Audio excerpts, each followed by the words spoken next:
বাস্তুতে আমরা সকলেই আছি, তার মধ্যে আমাদের সন্তান একটা খুব মানে একটা সন্তানের ব্যাপারটা নিয়ে, সন্তান কোথায় থাকবে, সন্তান পড়াশোনা করবে বায়ু কোণে, অর্থাৎ উত্তর পশ্চিম কোণ, পূর্ব পশ্চিম, উত্তর পশ্চিম কোণ, বায়ু কোণে পড়াশোনা করবে। আমি আগেই যেটা বললাম সেই জায়গায় কিন্তু মনোসংযোগ বা কনসেন্ট্রেট বেশি করা যায়। এবার যদি স্যার বলি আমাদের যে কাপলস আছে মানে হাজবেন্ড ওয়াইফ, তারা কোন দিকে থাকাটা বেটার? তারা সব সময়ের জন্য আমি কি বললাম, পশ্চিম দিকে কিন্তু থাকাটা বেটার। তার কারণ কি, হাজবেন্ড ওয়াইফের মধ্যে কিন্তু শারীরিক সঙ্গম মাস্ট। আবার যখন কেউ অন্তঃসত্ত্বা হয়ে পড়ছে তখন কিন্তু সেই ঈশান কোণে থাকবে, ঈশান কোণে অবশ্যই। বাড়ির যে বড়রা আছে, যারা বৃদ্ধ বা মাতৃপিতৃ স্থানীয় ব্যক্তি, তারা কোথায় থাকবে? মানে বয়স্ক তো, তাহলে অগ্নিকোণে থাকবে। অগ্নিকোণ মানে হচ্ছে দক্ষিণ পূর্ব কোণে, পূর্ব দক্ষিণ কোণে। আর যদি বাড়িতে যারা অ্যাডাল্ট আনম্যারিড ছেলে মেয়ে আছে, ঠিক আছে, তারা কোন দিকটা থাকবে? তারা অবশ্যই কিন্তু কোথায় থাকবে, যেখানে আমার কমিউনিকেশনের জায়গা ভালো, অর্থাৎ উত্তর দিকে থাকবে।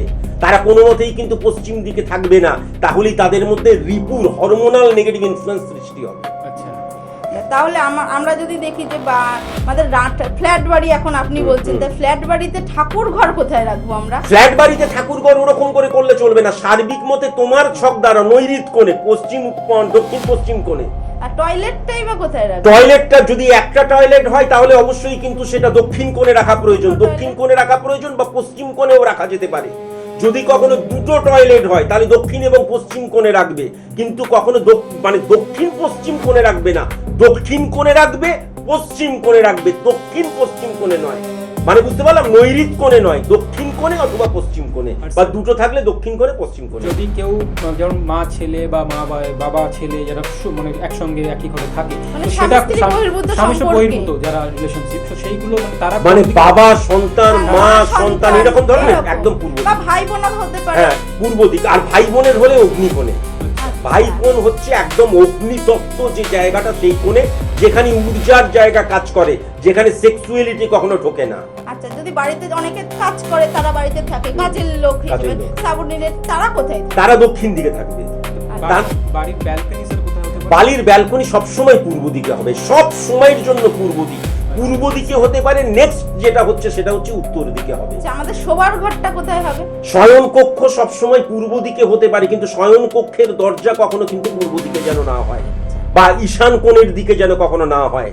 বুঝতে পেরেছিস? এবার যদি একাধিক হয় তাহলে উত্তর দিকেও হতে পারে। আচ্ছা স্যার, আমরা যখন মানে বাড়িতে কোনো পূর্ব দিক এবং উত্তর দিক দুই দিকেই হতে পারে। যখন বাড়িতে আমরা কোথাও অর্থ সঞ্চয় করে রাখি, তো সেটা কোন দিকে রাখা উচিত? অর্থ ভেরি ভেরি ইম্পর্টেন্ট। এই জায়গাটা হচ্ছে পরিষ্কার বায়ুতত্ত্বের দিকে। বায়ুতত্ত্বের দিকে হয়, আবার আরেকটা হয় কিন্তু আমাদের পূর্ব পশ্চিম উত্তর দক্ষিণ, দক্ষিণ দিকে, কেননা সমৃদ্ধির কোণ কিন্তু আমাদের দক্ষিণ দিককে বলা হয়। অর্থের সাথে সাথে তো আমরা অলংকারও রাখি, অলংকারটা আবার কোথায় রাখি? অলংকার সব সময় কিন্তু আমাদের মানে দক্ষিণ পশ্চিম কোণে বা উত্তর দিকে রাখা উচিত। এবং অলংকার কখনো কিন্তু ওপেন রাখতে নেই। মানে আমরা অনেক সময় কি করি, আমাদের ভেতরে যে দেখা যাচ্ছে ছোট্ট করে একটা কোনো বাক্স বা এমনি তার মধ্যে ঢুকিয়ে দিলাম, আমাদের দেখবি আলমারির মধ্যে থাকে, ওরকম নয়, কোনো একটা পাত্রের মধ্যে বা বাক্সর মধ্যে রাখা উচিত। সেটা কিন্তু অবশ্যই কাঠ হলে ভালো হয়। নমস্কার, দ্য পাওয়ার অফ অ্যাস্ট্রোলজি আজকের এই সুন্দর অনুষ্ঠানে আপনাদের সকলকে স্বাগত। আজকের অনুষ্ঠানটির বিষয় বাস্তুশাস্ত্র ভার্সেস বাস্তুদোষ। বাস্তুদোষ সম্পর্কে আমাদের একটা সম্যক ধারণা বা আইডিয়া আছে, কিন্তু সেই আইডিয়াটার পিছনে কতটা যুক্তি লুকিয়ে আছে কখনো কি আমরা খোঁজার চেষ্টা করেছি? হয়তো করিনি বা করতে পারিনি। ফর ইনস্ট্যান্স, আমি যদি বলি, ইংলিশে একটা কথা হয় ইপসি ডিক্সিটিজম, মানে কোনো অথরাইজড পারসন যিনি একটা পদে আসীন, তিনি যখন কোনো কিছু একটা বলে দেন, তার কথার ওপরেই আমরা ভরসা করে চলি। উদাহরণস্বরূপ যদি বলি, আপনার বাড়িতে যদি 10 জন মেম্বার থাকেন এবং 10 জন মেম্বারই যদি আনহাইজিনিক, নোংরা কোনো জল খান, তাহলে একজনের কি কখনো পেট খারাপ হতে পারে? না, 10 জনের মধ্যে ম্যাক্সিমাম জনেরই হবে বা সবার হবে। সুতরাং বাস্তুর যদি কোনো দোষ থাকে, তাহলে সেই বাস্তুতে যারা বসবাস করছে তাদেরও তো সকলেরই দোষ বর্তায়। তো এরকম কোশ্চেন্স নিয়ে আজকের পুঙ্খানুপুঙ্খ বিশ্লেষণ বাস্তুশাস্ত্রের সঙ্গে বাস্তু দোষের। শুধু তাই নয়, শেষে আছে কিছু গুরুত্বপূর্ণ টিপস বাস্তু দোষের এবং বাস্তু সম্বন্ধে। সুতরাং সেটা মিস করবেন না এবং দেখতে থাকুন শেষ অবধি। তো আজকে আমাদের মধ্যে উপস্থিত আমাদের সকলের প্রিয় শ্রদ্ধেয় আমাদের স্যার সুমন্তজি চৌধুরী। ওনাকে জানাই শতকোটি প্রণাম এবং শ্রদ্ধা। আমরা যে বাস্তু সম্পর্কে কথা বলতে এসেছি আজকে, তো আমরা বাস্তু বলতে কি বুঝি? একটা বসবাসের জায়গা, তো সেখানে আবার সেই বাস্তুটা শাস্ত্র কিভাবে হয়ে উঠলো, সেই ব্যাপারটা আপনি আমাদের সকলকে একটু বুঝিয়ে বলুন। প্রথমত সবাইকে প্রণাম। বাস্তু শাস্ত্র আর বাস্তু দোষ দুটো সম্পূর্ণ আলাদা কথা। ইম্পর্টেন্ট ফ্যাক্টর যেটা হচ্ছে, মানুষ অকৃতকার্য হয়ে আমি দোষী নয়, আমার পরাজয়ের জন্য আমি দায়ী নয়, সেই মারফত দুটো কথাকে তুলে ধরে। এক হচ্ছে লাক, ভাগ্য, আমার ভাগ্যে ছিল না, বুঝলি, আমার ভাগ্যে ছিল না তাই জন্য কোনো কিছু হলো না। আর দ্বিতীয়টা হচ্ছে, আচ্ছা আমার কি বাস্তুর কোনো খারাপ রয়েছে, আমার চাকরি হচ্ছে না? আচ্ছা আমার বাস্তুর কি কোনো দোষ রয়েছে, তার জন্য আমার বিয়ে হচ্ছে না? আচ্ছা আমার বাস্তুর কি কোনো দোষ রয়েছে, তাই জন্য সঞ্চয় হচ্ছে না? যে কারণের জন্য আমি দায়ী, সেই কারণটার জন্য আমি কিন্তু দায়ী নই। নয় লাখ ভাগ্য, আর তা না হলে বাস্তুকে কিন্তু দায়ী করে। ইম্পর্টেন্ট ফ্যাক্টর যেটা হচ্ছে বাস্তু শাস্ত্র। তুই যেটা বললি যে বাস্তু কি করে শাস্ত্র হয়ে উঠলো, বাস্তু একটা ভেরি ভেরি ইম্পর্টেন্ট এবং সাইন্টিফিক জায়গা। প্রথমত মাথায় রাখার প্রয়োজন আছে, যখন বাস্তু শাস্ত্রটা সৃষ্টি হয়েছিল তখন কিন্তু ফ্ল্যাট বাড়িকে কেন্দ্র করে হয়নি, তখন কিন্তু ফ্ল্যাট বাড়ি ছিলই না। ভূমির উপর বাড়ি হচ্ছে, এবং সেখানে মূলত কি 8টা দিক বা 8টা কোণ, কি পূর্ব দিক, পশ্চিম দিক, উত্তর দিক, দক্ষিণ দিক, এবং যদি আমি পূর্ব উত্তর দেখি বা উত্তর পূর্ব ঈশান কোণ, তারপর উত্তর পশ্চিম বায়ু কোণ, পশ্চিম দক্ষিণ নৈঋত কোণ, এবং দক্ষিণ পূর্ব যদি দেখা হয় তাহলে অগ্নি কোণ। এই সব কিছুকে নিয়ে যখন আলোচনা করা হচ্ছে, এই প্রত্যেকটি দিকে কিছু কিছু সোর্স অফ এনার্জি রয়েছে, রিপ্রেজেন্ট করে কিছু কিছু এনার্জিকে, আবার কিছু কিছু নেগেটিভিটিকেও কিন্তু সে রিপ্রেজেন্ট করে। যেমন আমি এক্সাম্পল স্বরূপ যদি তোকে বলি, পূর্ব দিকটাকে বলা হয় পূর্বপুরুষের দিক, পূর্ব দিকটাকে পূর্বপুরুষের দিক বলা হয়। আবার যদি পূর্ব উত্তর বা উত্তর পূর্ব কোণটাকে বলা হয়, ভেরি ভেরি ইম্পর্টেন্ট। কেন? বাস্তুর সে মস্তক, বাস্তুর সে মাথা। আমি বাস্তু দোষটা পরে আসবো, তার আগে ভেরি ভেরি ইম্পর্টেন্ট কোথায়, এই যে পূর্ব উত্তর বা উত্তর পূর্ব যে কোণটা বলা হচ্ছে, ঈশান কোণ, সেই কোণে কিন্তু কখনো টয়লেট করতে নেই, বাথরুম করতে নেই। সেই কোণটাতে আমার একটা বাড়ি রয়েছে, তার যে ঘরগুলো রয়েছে তার দরজা কখনো হতে নেই। কিন্তু ঈশান কোণে আমার বাড়ির যে সিংহ দুয়ার, সেটা অবশ্যই কিন্তু করা উচিত। এবার কোনো কারণে মনে কর যে তোর বাবা একটা বাড়ি করে গেছিল এবং সেখানে দেখা যাচ্ছে যে আমার ঈশান কোণে টয়লেট করা রয়েছে। তুই তো করিসনি, তোর বাবা করেছে বা তার বাবা করেছে। এবার আজকের দিনে তুই আমার কাছে এলি, আমি একজন অ্যাস্ট্রোলজার, এবার আমার কাছে এসে বলি স্যার আমার ঈশান কোণে কিন্তু টয়লেট রয়েছে, তাহলে কোনো অন্যায় করছি না তো? এবার ইম্পর্টেন্ট ফ্যাক্টর কি হলো, আমি একজন কিন্তু অ্যাস্ট্রোলজার, আমি বললাম আমি কিন্তু তোমার বাস্তু ভিজিট করব, তখন তারা কিন্তু এই যে পাক্কা এইটাকে কিন্তু ব্যবহার করে, কম্পাস আর কিচ্ছু নয়, গিয়ে পরে এই করে দেখবে। আচ্ছা তুই আমাকে একটা কথা বল, আমার বাস্তুর দোষ আছে কিনা, আমার বাস্তুর মধ্যে কি নেগেটিভ এনার্জি রয়েছে, সেটা কখনো আমি যদি বাস্তুর ধুলো নিয়ে যাই, আমি যদি বাস্তুর ময়লা নিয়ে যাই, আমি যদি বাস্তুর ঝুল নিয়ে যাই, তাহলে সেটা বোঝা যাবে? জীবনে কখনো বোঝা যাবে না। জীবনে কখনো বোঝা যায় ওইভাবে বাস্তু বোঝা যায়? আমি যখন দোষের জায়গাটায় আসবো তখন তুই চমকে উঠবি যে বাস্তু আসলে কি। কেননা বাস্তু এবং বাস্তু দোষ নিয়ে আমরা বেশিরভাগ মানুষ এবং বেশিরভাগ অ্যাস্ট্রোলজার কুসংস্কারে আচ্ছন্ন। আচ্ছা এবার তুই আমাকে বল, বেশ আমি এই ধরনের একটা কম্পাস নিলাম, নিয়ে দেখবি মহান মহান অ্যাস্ট্রোলজারেরা 10, 15, 20 হাজার 50 হাজার টাকা পর্যন্ত গৃহ ভিজিট লাগে, তারা গিয়ে দেখলো যে সোমার বাড়িতে এই যে উত্তর পূর্ব কোণে ঈশান কোণে টয়লেট রয়েছে। এবার বলো না সোমা দেবী আপনি একদম ঠিক করছেন না, সুতরাং কি করতে হবে? দেখবি পিরামিড, তারা বলে যে রেমেডি নিতে হবে, কি পিরামিডের মতন ফেংসুই, তা না হলে কি বলবে গৃহে কিন্তু তোমাকে যজ্ঞ করতে হবে, বা আমি যজ্ঞ করব তোমার বাস্তুদোষ খণ্ডন করার জন্য। আমি একটা পিরামিডের মতন নিলাম, এই যে চ্যানেলটি, এখানেও বাস্তু বিশেষজ্ঞ এসে সেই পিরামিডকে দেখিয়েছে, আমার কাছে প্রমাণ আছে, আমি মানে সেই ভিডিওটা কেটে পর্যন্ত রেখে দিয়েছি।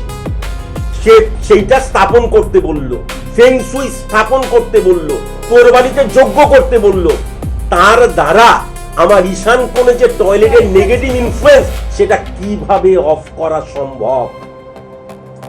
যেদিন কেউ এইটার উত্তর দিতে পারবে সেদিন স্যার সুমন্ত জি চৌধুরী অ্যাস্ট্রোলজিটা ছেড়ে দেবে।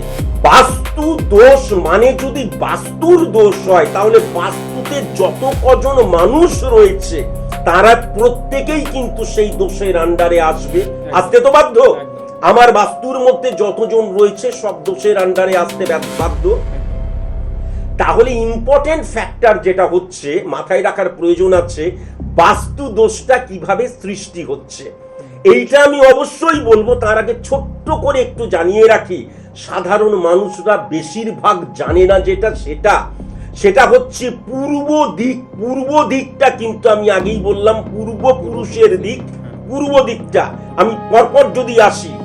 এবার ইম্পর্টেন্ট ফ্যাক্টর যেটা হচ্ছে বাস্তুর মস্তক হচ্ছে ঈশান কোণ, বাস্তুর মস্তকটা হচ্ছে ঈশান কোণ। আমার একটা বাড়ি, সেই বাড়ির ভেতরে যে ছোট ছোট ঘর তার দরজা যেন কখনো সেই ঈশান কোণের দিকে না হয়। আমার বাড়ির যে মূল যে দরজা সিংহদুয়ার সেটা যেন ঈশান কোণের দিকে হয়। হয়ে গেল। এবার চলে আসি পূর্ব দিক বললাম, এবার উত্তর দিক চলে আসি।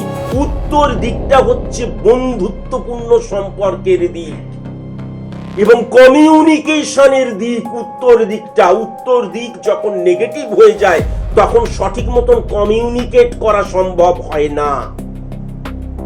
এবার চলে আসি বায়ু কোণ, কি উত্তর পশ্চিম কোণ। উত্তর পশ্চিম কোণ হচ্ছে বায়ু কোণ। বায়ু কোণ মানেই হচ্ছে মূলত যেই জায়গায় কিন্তু আমরা নিজেদেরকে কনসেন্ট্রেট করতে পারছি এবং যেই জায়গায় আমাদের আচরণ শত্রু অথবা মিত্রতার সৃষ্টি করছে মূলত, এবং যেই জায়গায় কিন্তু ইম্পর্টেন্ট, এইটা ব্যক্তি বিশেষে, যেটা আমি দোষ যখন বলবো তখন আমি বলছি মূলত এই জায়গায় কিন্তু আমি যে কোনো কাজকর্ম সম্পূর্ণ করছি আইনত দিক দিয়ে। বুঝতে পেরেছিস? এবার ইম্পর্টেন্ট ফ্যাক্টর যেটা হচ্ছে, আমি যদি খুব ভালো মতো পশ্চিম দিক দেখি, দেখবি সব অ্যাস্ট্রোলজার বলে যে বিজনেস ক্ষেত্র এবং ধাতব বিজনেস ক্ষেত্র পশ্চিম দিকটাকে বলা হয় না। অ্যাস্ট্রোলজিক্যাল প্ল্যানেট রিপ্রেজেন্ট করে আমাদের যে হরমোন, সেই হরমোনাল ফাংশনের দিক হচ্ছে পশ্চিম দিক, পূর্ব পশ্চিম, পশ্চিম দিকটা। তাই জন্য স্বামী স্ত্রীর মধ্যে সঙ্গম পজিটিভ আকার গ্রহণ করে কিন্তু পশ্চিম দিকে। পশ্চিম দিকে কিন্তু যারা বিজনেস করছে, যারা সার্ভিস করছে, যারা এইটাকে নিয়ে চিন্তা ভাবনা করছে, প্ল্যানিং করছে, পশ্চিম দিক অত্যন্ত পজিটিভ জায়গা। আমার ঘরে আমি সেটা আত্মস্থ হচ্ছি, মানে স্পিরিচুয়ালিটির দিক দিয়ে পুজো আচ্ছা করছি, সেটা কিন্তু নৈঋত কোণ, পশ্চিম দক্ষিণ কোণ স্পিরিচুয়ালিটির জায়গা। আর অগ্নিকোণটা ভেরি ভেরি ইম্পর্টেন্ট। যারা অসুস্থ অবশ্যই অগ্নিকোণে তাদের বসবাস করা উচিত। মেন্টালি ডিপ্রেশনের আন্ডারে যারা রয়েছে, যাদের মধ্যে পাওয়ারফুল, যাদের মধ্যে পাওয়ার নেই, অগ্নিতত্ত্বের দিক, এনার্জি সেইখান থেকে কিন্তু পাওয়া যায়, সোর্স অফ এনার্জির জায়গাটা। বুঝতে পেরেছিস? এই হচ্ছে ব্যাপার। এবার ইম্পর্টেন্ট ফ্যাক্টর যেটা হচ্ছে, আমার সোমা দেবী যেটা বললেন যে বাস্তু দোষটা কি করে আমি বাস্তু দোষ বুঝবো। স্যার একটু আগেই আপনি কি বললেন যে বাস্তু দোষ মানে যদি বাস্তুর দোষ হয় তাহলে সবার বাস্তু দোষ, না হলে কারোরই নয়। আসলে তা নয়। আসল ব্যাপার যেটা হচ্ছে আমার বাস্তুর মধ্যে আমার লগ্নটা কোন জায়গায়, সেটা কিন্তু ভেরি ভেরি ইম্পর্টেন্ট। এবার 12টা যে আমার ঘর রয়েছে সেখানে বাস্তুকে ইন্ডিকেট করে কে? 4th house. তাহলে লগ্ন থেকে 4 নাম্বার ঘর আমার কর্কট লগ্ন, তাহলে কর্কট, সিংহ, কন্যা, তুলা, তাহলে এই তুলাটা কিন্তু আমার পূর্ব দিক। এই ক্যালকুলেশন কিন্তু কেউ পড়াশোনাই করেনি। আমি তোকে দেখিয়ে দিতে পারি লগ্ন থেকে আমার যে 4th হাউস যেটা হচ্ছে, ওর যদি মেষ হয় তাহলে কর্কট আসছে, তাহলে লগ্ন থেকে 4th হাউস হচ্ছে আমার পূর্ব দিক। সেই পূর্ব দিক দ্বারা এবার তোকে ক্যালকুলেট করতে হবে। এবার ইম্পর্টেন্ট ফ্যাক্টর হচ্ছে, স্যার আমার তাহলে বাস্তুতে কোন দোষটা রয়েছে? কোন বাস্তুর কথা তুমি বলছো? তুমি যদি সার্ভিসের মানে বিজনেসের বাস্তুর কথা বলো, তাহলে 1, 4, 7, 10, 11 কানেকশনের মধ্যে যে প্ল্যানেটটা নেগেটিভ হয়ে যাচ্ছে, সেই প্ল্যানেটটা তোমার 12টা ঘরের মধ্যে যাকে রিপ্রেজেন্ট করছে, যে ভাবকে, সেই দিকটা নেগেটিভ হয়ে যাচ্ছে। সেকেন্ড হাউস হলে সঞ্চয় করতে পারছো না, অর্থ ইনকাম করতে পারছো না। থার্ড হাউস হলে মানসিকতা, মনোভাবের জায়গাটা নেগেটিভ হয়ে যাচ্ছে। 4th হাউস হলে জীবনের আনন্দের জায়গাটা নেগেটিভ হয়ে যাচ্ছে। 5th হাউস হলে বুদ্ধিকে সঠিক মতন ইমপ্লিমেন্ট করতে পারছো না, সন্তানের নেগেটিভ ইনফ্লুয়েন্সের জায়গা লক্ষ্য করা যাচ্ছে। 6th হাউস হলে কি হচ্ছে? সার্ভিসের জায়গাটা নেগেটিভ হয়ে যাচ্ছে। 7th হাউস হলে কি হচ্ছে? 7th হাউস যদি হয় তাহলে আমার বিজনেসের জায়গাটা নেগেটিভ হয়ে যাচ্ছে। 8 নাম্বার ঘর হলে মারক স্থানের জায়গাটা, রোগগ্রস্ত হয়ে যাওয়া, লেন্দি প্রসেসের জায়গাটা, ভাগ্যহীন হয়ে যাওয়া। 9 নাম্বার ঘরটা 10 নাম্বার ঘর মানে 1 থেকে 11 পর্যন্ত প্রত্যেকটা ভাব নড়বড়ে হয়ে যাওয়া। স্যার কিভাবে কি হচ্ছে বুঝে উঠতে পারছি না, শুধুমাত্র দিনই কেটে যাচ্ছে। মানুষ যদি আমার এই বক্তব্যের পরেও কুসংস্কারে আচ্ছন্ন থাকে, তাহলে আমার কিচ্ছু বলার নেই। ও ভিড়ে যাও, আরো ভিড়ে স্যার যাও। এখানে একটা তাহলে ইন্টারেস্টিং কোশ্চেন আছে। আমাদের স্পট ইমপ্লিমেন্টেশন ছকটা রোটেশনাল চেঞ্জ হচ্ছে 42 দিন পর পর। এবার কারোর জন্মছকে তার বাস্তুদোষ আছে, সেটা তো চলতে থাকছে। তাহলে কি এইটার মানে সেই সময় দাঁড়িয়ে যদি দেখি যে স্পট ইমপ্লিমেন্টেশন তার পজিটিভ, সেখানে কোনো বাস্তুদোষ নেই, কিন্তু প্রথমত একটা কথা মাথায় রাখার প্রয়োজন আছে, জন্ম ছকের মধ্যে যে প্ল্যানেটরি সিচুয়েশনটা খারাপ রয়েছে, সেটাই তো রিপ্রেজেন্ট করছে। মানে এমন তো নয় যে আমার উত্তর দিকটা খারাপ ছিল, তা নয়। কিন্তু আমি কি বলছি বুঝতে পারছিস? আমি যখন আমার জন্ম ছকের মধ্যে 1, 4, 10, 11 কানেকশনের মধ্যে আমি যে আমার ব্যক্তিগত জীবনে যেখানে বসবাস করছি, সেই নেগেটিভ রিফ্লেকশন যদি ক্রিয়েট হয়, তাহলে 1, 4, 10, 11-র মধ্যে যে প্ল্যানেটগুলো নেগেটিভ হয়ে রয়েছে, বা যে প্ল্যানেটের জন্য এই যে একত্রীকরণ সম্পর্কটা নেগেটিভ হয়ে যাচ্ছে, সেটা তো আমার জীবনের কোনো নেগেটিভ ইনফ্লুয়েন্সকে রিপ্রেজেন্ট করছিল। তাহলে সেই নেগেটিভ যেটা মানে রিপ্রেজেন্ট করছিল, সেটাকে আমি অফ করব না? সেটাকে তো অফ করতেই হবে। আর সেটাকে যদি অফ না করি, তার গুড রিফ্লেকশন কখনো সৃষ্টি হতে পারে না।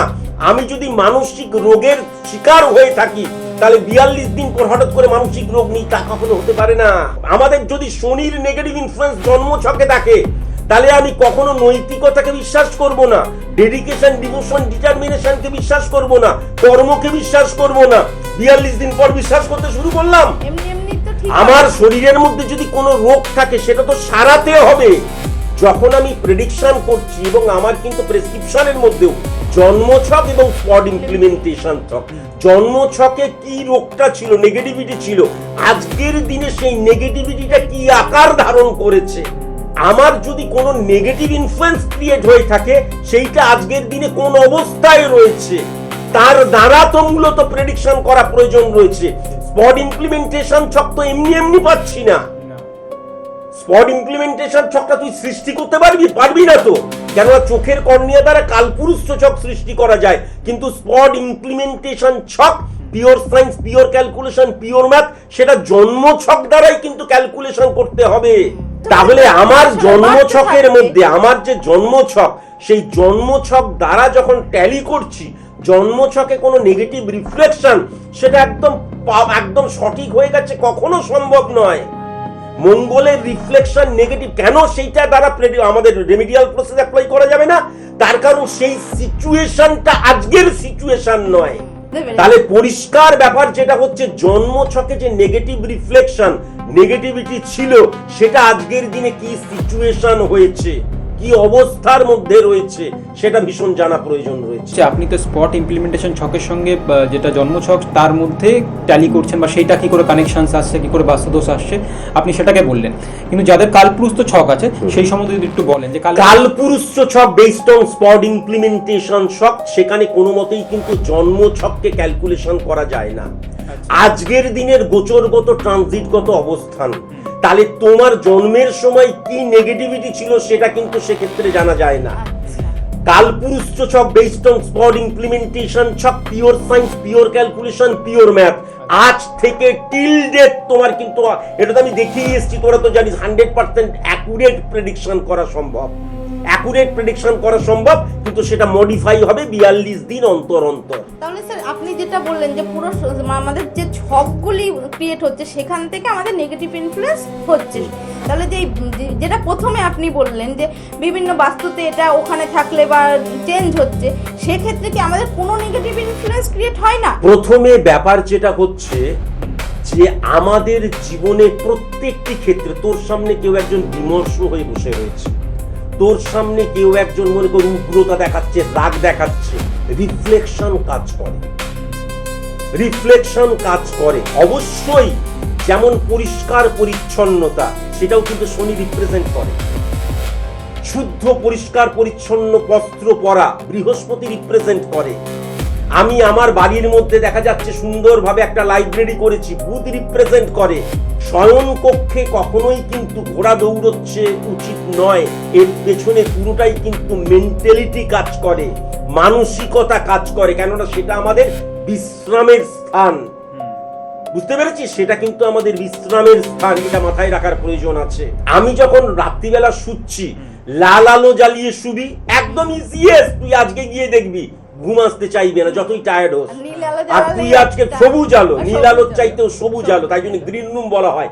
তার কারণ কি? তার এখানেও সায়েন্স। সবুজটাকে আমরা যখন মানে যখন অ্যাবজর্ব করছে তখন আমাদের মাইন্ডটা কিন্তু ঠান্ডা হয়ে যাচ্ছে, কুল হয়ে যাচ্ছে, সংযত হচ্ছে। লালের রিফ্লেকশন বেশি, তাই জন্য সেখানে কিন্তু নিজেদেরকে আমরা সংযত করতে পারছি না। যেমন ইম্পর্টেন্ট ফ্যাক্টর যেটা হচ্ছে বায়ুকোণের দিকে কেন রান্নাঘর করতে নেই, তার কারণ বায়ুকোণ মানে হচ্ছে বায়ুতত্ত্বের জায়গা। আমাদের যখন এই বাস্তুশাস্ত্র সৃষ্টি হয়েছিল, সৃষ্টি করা হয়েছিল, তখন তো ফ্ল্যাটকে দেখে সৃষ্টি করা হয়নি, তখন একটা বাড়ি খোলামেলা বাড়ি, এবং তখন আমাদের চিমনিও ছিল না। এবার যখন আমি জানলা খুলে রান্না করছি কাঠকয়লাতে, তখন সেখানে যদি জোরে বায়ু বয় তাহলে আমাদের আগুনটা কি করে, স্ক্যাটারলি মুভ করে। তার ফলে কি হচ্ছে, একটা রান্না হতেও দেরি করে, আবার কোথাও আগুন লেগে যাওয়াও চান্স রয়েছে। একদম ইজিয়েস্ট পন্থায় যদি দেখা যায়, কিন্তু অগ্নিতত্ত্বের জায়গাটাকে যদি দেখা যায় তাহলে বায়ুর সেই যে স্ক্যাটারলি মুভ করার জায়গাটা নেই, অগ্নিতত্ত্বের জায়গাটা। তাহলে সেই জায়গা আবার যদি আমাদের কোনো রকমের রোগ বা দেখা যাচ্ছে আমরা হীনমন্যতায় ভুগছি, তাহলে অগ্নিতত্ত্বের জায়গাটায় পাওয়ার রয়েছে, পাওয়ারফুল। শনি এবং বুধের একত্রীকরণের জায়গা রয়েছে, না আমাকে এইভাবে থাকলে চলবে না। মানসিকতার জায়গাটাও সেখানে কিন্তু ইম্পর্টেন্ট হয়ে উঠছে, রিফ্লেকশন কাজ করছে। কিন্তু সেই রিফ্লেকশনটা আমার এই বাড়ি দেখে অগ্নিতত্ত্বকে দেখলে হবে না, আমার তখন ছকে চলে যেতে হবে। তার কারণ পরিষ্কার ছকে চলে যেতে হবে। এবং কখন ছকে চলে যেতে হবে, আমরা আমাদের জন্ম ছককে ট্যালি তো করছি, তখন স্পট ইমপ্লিমেন্টেশন ছকেও যেতে হবে। তার কারণ আজকের দিনের গ্রহের সিচুয়েশনটা কি রয়েছে, আজকের দিনের গ্রহগুলো রিপ্রেজেন্ট করছে আমার এক একটা যে ব্যবহারকে, সেই ক্ষেত্রে কোন জায়গাটায় নেগেটিভিটি রয়েছে। ভেরি ভেরি ইম্পর্টেন্ট, এটা মাথায় রাখার প্রয়োজন আছে। আমাদের বাড়ির কাগজপত্র, দলিল বা ব্যাংকের কাগজ, এটা সবসময় বায়ুকোণে, একদম সব সময় আমাদের ইম্পর্টেন্ট। আমি আগেই যেটা বললাম, ব্যবসা সংক্রান্ত বা এমন কোন জিনিস, নথি ভেরি ভেরি ইম্পর্টেন্ট, কিন্তু সেটা গুপ্ত থাকা প্রয়োজন, বায়ুকোণে রাখা প্রয়োজন। আমাদের কিচেনে তো বিভিন্ন রকমের সামগ্রী থাকে, সেখানে বাসনপত্র থেকে শুরু করে প্রথমত বাসনপত্র যদি দেখা হয় তাহলে রান্নাঘরের বাসনপত্রটা রান্নাঘরের যে অগ্নিকোণ যেই দিকটা হচ্ছে সেই দিকে রাখা উচিত। রান্নাঘরের অগ্নিকোণ, ফ্রিজ যেটা ফ্রিজটা মোটামুটি ভাবে যদি আমাদের রান্নাঘরে থাকে বা সাধারণতভাবে রান্নাঘরে ফ্রিজ রাখে না, যদি রান্নাঘরে রাখতে হয় তাহলে দক্ষিণ দিকে রাখতে হয়, বেডরুমে বা অন্য কোনো আর ডাইনিং এ বেডরুমে বা অন্য কোথাও রাখলে উত্তর দিকে রাখতে হয়। কিন্তু অনেক ক্ষেত্রে আমরা রান্নাঘরের মধ্যেই ফ্রিজ রাখা থাকে।